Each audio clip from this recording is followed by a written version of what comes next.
We are going to be we're going to be all over the place a little bit. Luke chapter 15 is where we're going to camp. We've been going through Christmas. We've been going through the things that make us not like Christmas, and trying to take the holiday back in the sense of just like, man, let's get our focus right, and let's like remember why we're supposed to love this, because a lot of times all of the stuff around the holiday causes you not to like the holiday. You know what I'm saying? Like, I love the holiday because of the cookies. Amanda made these awesome walnut cookie things covered in powdered sugar. If it's covered in sugar, I'm good. But like sometimes you hate it because it gets too busy, or you hate it because you lost 10 pounds over the holiday, but it wasn't fat, it was money. You know what I'm saying? And so like there are things that cause us to not enjoy Christmas, and they're never the things that are the whole reason for why it exists in the first place, which is we take the time out to celebrate the fact that the Savior of the universe decided to step into our reality and change everything. That's why we celebrate, right? And so today, what we're going to be talking about really is the thing about Christmas that can cause us to hate it is the burdens we carry, right? The burdens we carry. And so, I think that when it comes to this time of year, and this is maybe it's just me. So like if it's just me, then just hear the sermon as a general sermon. But like for me, this time of year, the burdens always get heavier and the noise always gets louder, right? Now, part of that is I'm like baseline worried, sad / upset about something like all the time. Like that's just my personality. Like I worry about stuff and I make my way around to the positive, but I start from the negative. You see what I'm saying? It's just kind of how I am. And you take that, now add in the fact that it gets dark at lunch, right? And it's cold, which is terrible. I don't know why people live in the cold. Like, we should all migrate. Like, the birds got it right. It starts snowing, and they roll out. You know what I mean? And so it's cold, and it's dark, and it's, all of that. And I had somebody come up to me and say, you don't like the cold or winter, but you hunt. And I said, yeah, whatever. I'm weird. Because it gets cold when you sit on your butt for 3 hours and do nothing, staring at trees. So... it just, all of that kind of converges. And then you have like the simple matter of the fact, which is it's Christmas. You feel like you're supposed to be happy, right? Like that's what all the Hallmark movies are telling you. All the Hallmark movies are telling you that this week is a terrible week. This is the week that all the drama happens in the Hallmark movies, right? But then as soon as you get to Christmas Day, it's magical. And you will probably cry one singular tear, but it won't be of sadness, it'll be of joy. And all your problems will be solved on Christmas Day under the mistletoe with a shiny little sprinkly angel on top of the tree. Like, you know what I'm saying? And so you have that feeling, and it's like it's all supposed to be great. And that just makes the things that aren't great louder and stand out more. And the burdens seem to get heavier, and the problems seem to be worse. Right? And there's this passage in 1 Peter. The whole sermon changed in between services. Thank Logan. There's this passage in 1 Peter chapter 5. It's just a verse. In verse 7, Peter's talking to the elders of a church, and he's giving them advice, but he says this one thing that's kind of crazy. Cast all of your anxiety on him because he cares for you. So you read things like that, and we talked about this a couple weeks ago with the do not worry passage, right? You read things like that, and you're just like, okay. Like at least me. Maybe I shouldn't admit that because I'm a pastor, and my grandma's here, and she's going to be disappointed. But like like you read things like cast all your anxieties on him because he cares for you, and it's like, it's this, there's a tension. There's a tension because on the one hand, you absolutely want to believe it. If you believe in Jesus, you want to believe that. But then on the other hand, here I am in the real world, and they're really loud, my anxieties, right? And that tension is kind of a tension we live in.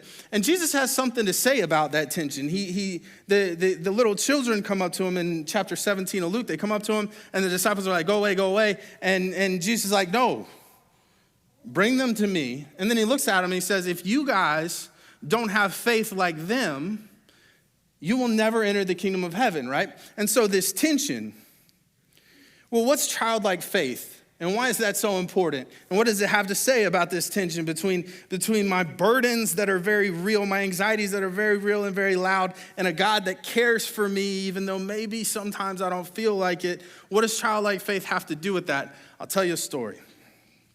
So last night, Nora and Lottie and Amanda were over at my parents' house. They exchanged gifts with my grandma.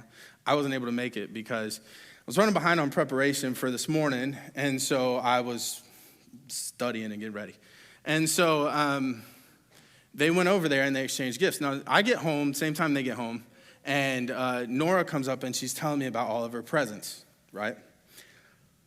And she goes into every single one of her presents, right? Well, it was all these, these little medical kit toys. This is my stethoscope. Right? And then it makes noise, but the noise, it sounds like a dying cat, but it's supposed to be a heartbeat. This is my stethoscope, right? This is the mirror. It's just a mirror. I was like, oh, for the dentist. Yeah, it's a mirror for your mouth, And then like, this is the temperature and this is the temperature. I have two temperatures, but like one was actually a syringe. And like, and she's running me through all of the gifts, right? Now, here's the cool part. She is 100% loving the present. But the other cool part is she 100% believes that I care about the present. Now, I care about her, and I care that she loves it, but I don't care about the present in and of itself. The cool part about it, though, is her faith in my caring. That's what childlike faith has to do with this tension.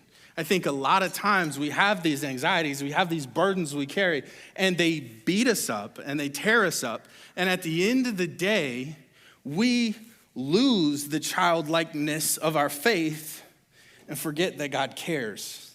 We forget to believe that God cares. We don't just run in and go, hey, here's what I have going on. This is what I'm worried about. But we don't do it.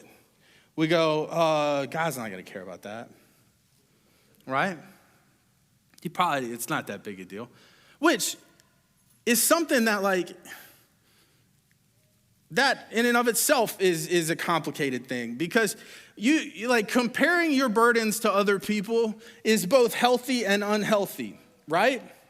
Because in a social setting, you should not walk into a social setting and talk to someone and they're like, I had a relative that passed away the other day. And you're like, oh, I know exactly how you feel. My cat's sick. Right? So like in a social setting, that comparison is healthy. That's how you keep friends. Right? But on a personal level, in your relationship with God, it's not. Because your relationship with God is meant to be more intimate. And it's meant to be something that is unique between him and you. And the truth of the matter is, the hardest thing you've ever been through is still the hardest thing you've ever been through. Whether somebody's been through something harder than you or not. And you're going to react to that like it's the hardest thing you've ever been through. And God cares that it's the hardest thing you've ever been through. Does that make sense? So we automatically, I think, go into this comparison mode where we're like, oh, it's not that big a deal. Oh, it's not that big a deal. Oh, it's not that big a deal. And we don't cast our anxieties on God.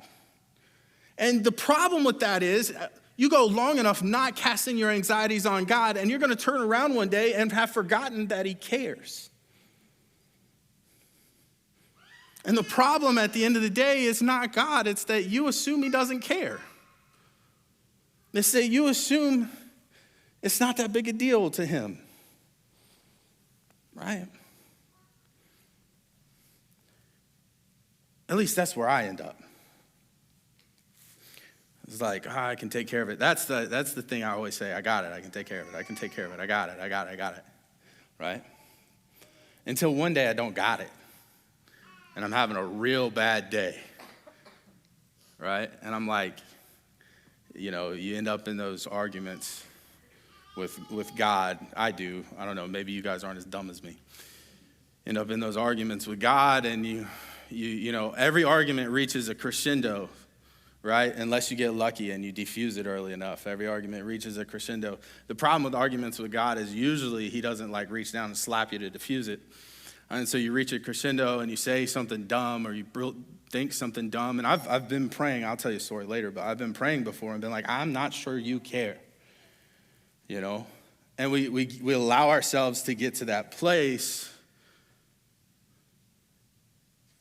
And it really, it has more to do with how we process than it does with how he is, you know? So how do we diffuse that bomb of our own burdens? How do we make that all better, right? Because this is one thing we do know. And it's part of why, at least for me, it's part of why I don't always cast my anxieties on him the way that I should. The one thing we do know, the pain doesn't stop. The burdens don't stop coming, right? Like, that's life. If you're having a good week this week, just wait long enough. The flip side is also true. If you're having a bad week this week, just wait long enough, right? And so it doesn't stop, but we have to be able to fix the internal conversation. We have to be able to make the way we talk to him and the way we talk to ourselves better, right? And so that's where we're going to jump into Luke chapter 15. And this is the story. So Luke chapter 15, verses 1 through 7. Now the tax collectors and sinners were all gathering around to hear Jesus. But the Pharisees and the teachers of the law muttered, "This man welcomes sinners and eats with them." Then Jesus told them this parable. "Suppose one of you has 100 sheep and loses one of them. Doesn't he leave the 99 in the open country and go after the lost sheep until he finds it? And when he finds it, he joyfully puts it on his shoulders and goes home. Then he calls his friends and neighbors together and says, 'Rejoice with me, I have found my lost sheep.' I tell you that in the same way, there will be more rejoicing in heaven over one sinner who repents than 99 righteous persons who do not need to repent." So this story is not about your burdens. It's not. The story is about how you got saved and how Jesus reacted to you getting saved. It's about his love for you and his excitement around your belief, right? You may be going, okay, then why are you telling it? It's really simple. In every other relationship in your life, right? When you need things to feel better, when you want things to feel better, you look back on the past and remember what was. You remember the good things that were, and they help you be hopeful for the good things to come, right? When your children are yelling and screaming and pitching a fit, and you are like, I am a horrible parent, and also I want to leave this house, which would make me a worse parent. You probably should stop and look at pictures of them when they were babies and couldn't talk back, right? You know, you can accept that when you're in the middle of an argument with your spouse, and then it is helpful to remember the good times. It's helpful to remember the things that you've enjoyed together. Like, we accept this as fact, right? In our relationships, we often, probably once a week, maybe once every other week, me and Amanda will sit on the couch and just look at pictures of the kids when they were little, right? And I'm not saying we do it on purpose, but we do it, and they're still little. When they were little, babies, infants, they're still little. But like when they were infants, but it reminds you of all the good times. Reminds you of all the good stuff. And every once in a while, you see a picture of a kid screaming, and you laugh because you remember why they were so mad. And it's not so bad anymore, right? And so we should do that with Jesus, because it helps us remember that he's good and he does care. So let's unpack the story. First of all, you have Jesus sitting around looks like dinner, because he sits with sinners and eats with them. And the Pharisees are unhappy with him again. And again, he ruins their dinner. Jesus is not the best dinner guest. So they're like, hey, he's sitting with sinners and he's eating with them. The first thing about this story is Jesus sees past what we think, how we think things should be, and he sees what is. We think that the people in this setting that should be venerated are the Pharisees. We think that the people that Jesus should be catering to are the Pharisees. And his story does speak to the lesson they need to learn, but it defends those that the Pharisees look down on.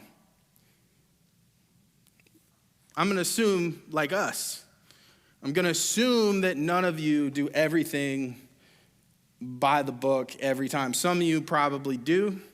I don't want to hear about it. Right?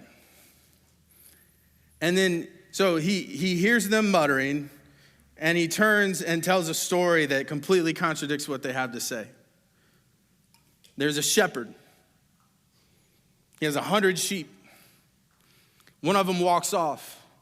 Now, if you lost a sheep and you were a shepherd, wouldn't you go run after that sheep to find it?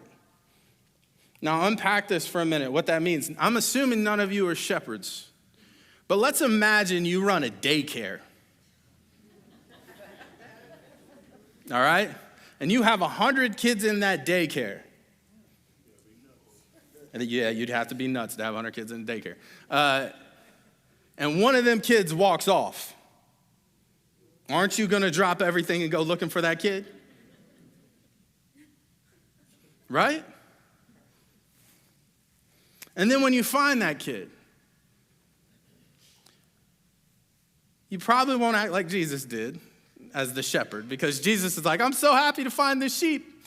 More so, you're going to be like, I'm going to tell your mother, and you're not going to be allowed in my daycare anymore. But we're not God. So, Jesus finds the lost sheep. He is the good shepherd. He finds the lost sheep. The lost sheep is you, if you haven't caught on. And he gets pumped about it. He's excited. They found, like walking through the woods is full of anxiety. And I hope I find this sheep. I hope this works out. I hope this is good. I hope. And you may wonder, like, well, Jesus is God. Like, how much does he hope? Well, Jesus is God, but Jesus is also 100% man. And so he knows what anxiety and worry and I hope this works out feels like. And I hope that I find the sheep. Then you find the sheep and the whole walk back is rejoicing. The whole walk back is rejoicing. And then they get back. And he throws a party for the dumb sheep that ran off. Unpack that for a minute. They probably killed a sheep to celebrate finding a sheep. That's how excited they were.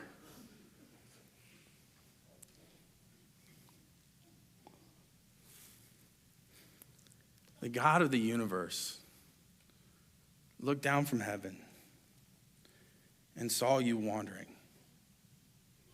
and saw you lost and chased you down and carried you home.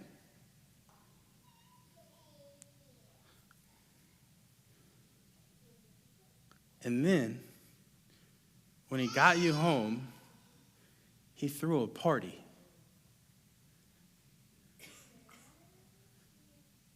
He cares. There's a lot of that. That's really simple, right? You get in the church world and it gets a little more complicated. If you've been in the church world long enough, you've heard about backsliding.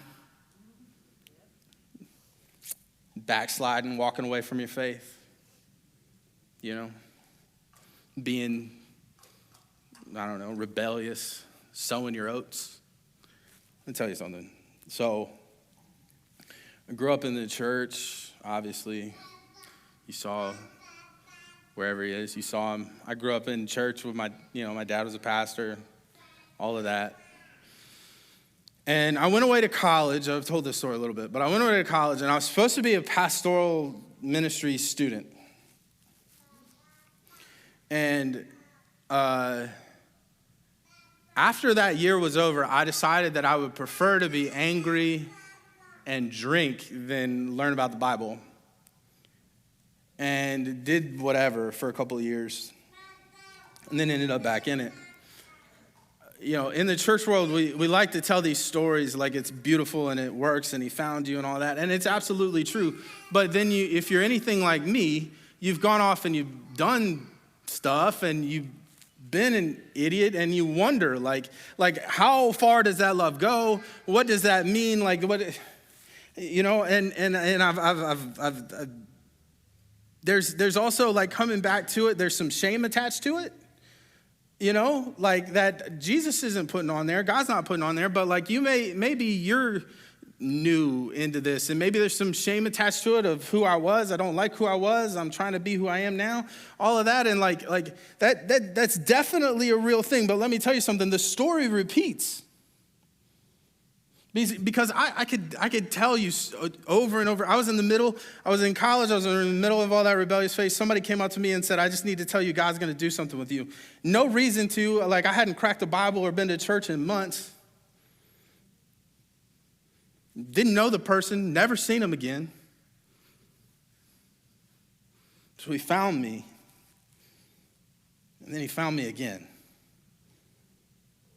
I let the burdens of my life make me bitter and question him.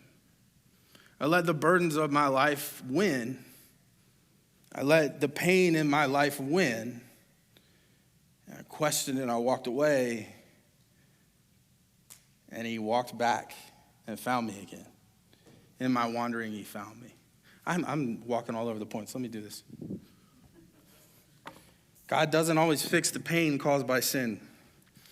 Every pain in your life is caused by sin, period. Because before sin, there was no pain. Before sin, it was always warm too, because this is a Pastor Mike joke, but it was always warm because they were naked. God wouldn't have made them naked in the cold. So cold was caused by sin as well. But every pain in your life is caused by sin because there was no pain, there was no hurt, there was none of that, right?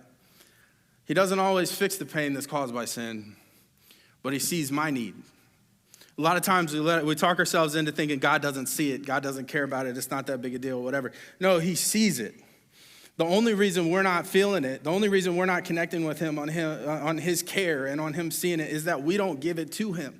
He's not going to take it from us. He's a gentleman.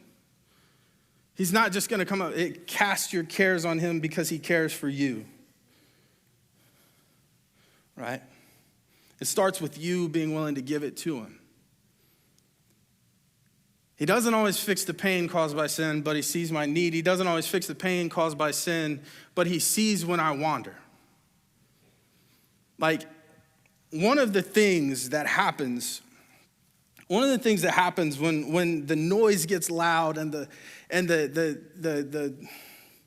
burdens get heavy and everything else is, even still, don't we wander just a little bit? Don't we wish just a little bit? Like I shouldn't say this. There are times when it's really stressful and I'm up late at night. I'll watch music videos, right? And I'll watch music videos because lots of times the types of music videos I'll watch will look like a big fun party, and I will wish that I didn't care so much anymore. And that is not me wandering in my actions, but my heart begins to wander when I do that. Does that make sense? He sees me when I wander, and he's able to give me what I need when that happens. He's able to pull me back. He chases me down. That's actually the next one. See, I'm walking all over the points. God doesn't always fix the pain caused by sin, but he follows me on my wanderings and brings me back.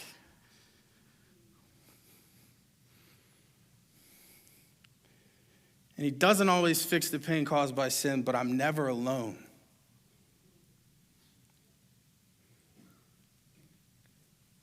This time of year, it's really easy to let the burdens weigh you down and to just be like, ugh. And even not this time of year, any time in life, it's really easy to let the burdens weigh you down, and then that internal conversation switch on, and you just believe that he probably doesn't care about that thing because it's just not big enough. It's just not that big a deal. But if you care, then he cares. Cast your cares on him because he cares. And if you wonder where's the proof is in that every time you didn't give him the problems you needed to give him and wandered, he followed you down and brought you back.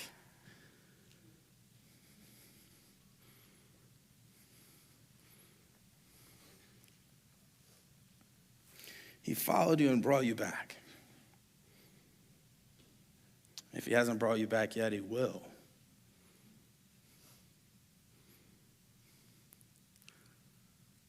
So, one of the things, I'm going to explain it. It's 2 long stories, so you'll just have to bear with me. One of the biggest, when it comes to these burdens and the pains and everything else, and I don't want to pigeonhole this whole conversation into like mourning and death. That's not where I want it to be. It's everything. But for me, one of the ones that causes me pain, has caused me pain, does cause me pain, and also causes me to question is, so my mama Debbie passed away when I was like 12, I believe, and maybe 13, no, 12, and so we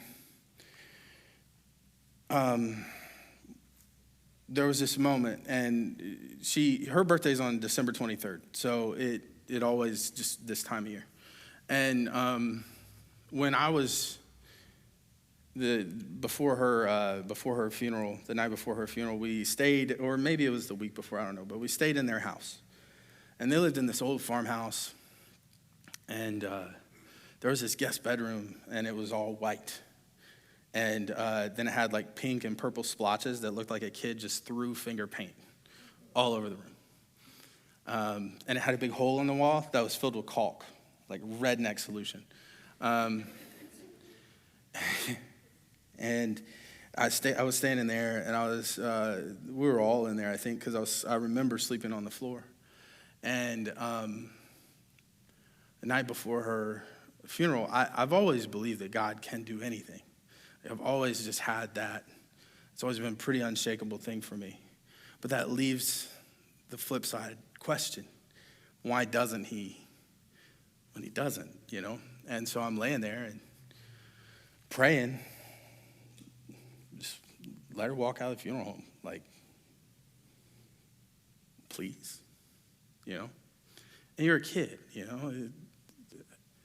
I don't think I would pray that now, which is kind of sad, honestly. And obviously she didn't. And so as a kid processing that, like he can, but he didn't. He can, but he didn't. Right? And that question hung with me for a really long time. You know, just because I don't know, I feel like that's a pretty obvious one. And then fast forward, and my cousin Victoria got cancer, and she was really close with my mama Debbie and all this, and she ended up passing away that too. The week before she passed away, we were having prayer and fasting at the church for another reason, but it's beneficial for me. So I was walking around the church, and I was talking. You remember I said that every argument can crescendo. Well, this one did pretty hard. Me and God were going at it, and I finally just ended what I was saying. Like, if you don't heal her, like she's in her early 20s, like just this beautiful personality, just like one of the type of people walks in the room, and the room's just brighter, right? So praying, and finally just was like, God, if you don't heal her, like you're probably just not as good as I thought you were. Like, you're probably just not good. I shouldn't say that. But I did. And it's because of that question, by the way. You can, but are you going to? And just like this, it hit me. When God speaks to me, I know something that I didn't know before. It's not this audible, booming voice, but it was just, and immediately it was just like, if I want to take her to paradise, who are you to stop me? Right? He's still good. I had that question hanging with me forever. Well, it seemed like forever. It was like 10 years, 12, 15 years, but it's a long time. I'm only 33, okay? And he answered it. It's not a final answer. There are many times where he's going to not do what I think he should do, and I know he could do. But he revealed his heart to me and gave me the faith to know he's still good. He's still good. We carry our burdens. We don't always give them to him. And it leaves us in a place where we wonder if he's good and we feel alone. The answer is to go back to the beginning and remember what he did for you then. And then remember what he's done for you countless times since, as your heart begins to wonder. If you can believe he's still good, then you can know you're not alone. It doesn't fix the problem, but it fixes you.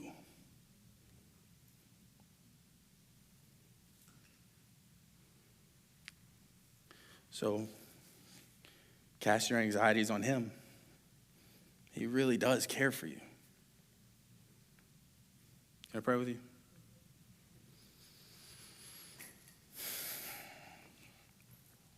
God, thank you.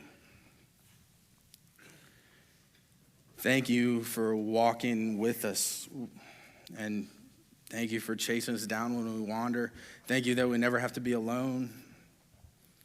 And thank you for making it real. God,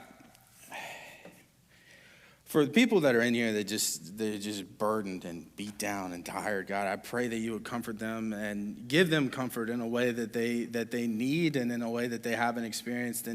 And God, sometimes we are just not quick to feel your presence because we're frustrated or distracted or whatever. God, I pray that for those people, you just turn their heads. Like, don't let us miss it.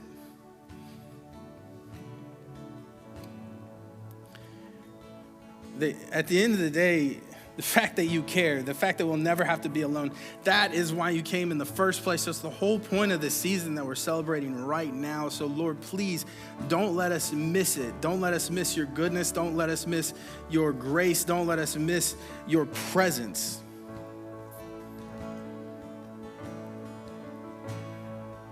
Help us cast our anxieties on you and know and believe and feel that you care for us. And don't let us hold on to them and push ourselves away from you. Because it's all yours in the first place. We love you and we thank you. Amen.